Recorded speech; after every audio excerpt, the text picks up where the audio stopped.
Ana kimin kabuketa, ana kimin kabuketa. Kola kabadden barreeso akkalatti samisa. Nadabi Makkah Madina, rahmatakan kesan kesa. Ana kimin kabuketa, ana kimin kabuketa. Kola kabadden barreeso akkalatti samisa.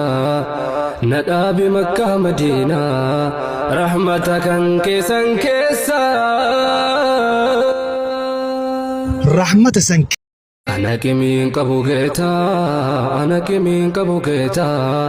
Kola kabadden barreeso akkalatti samisa. Nadabi Makkah Madina, rahmatakan kesan kesa. Rahmata sank Ana kimin kabuketa, ana kimin kabuketa.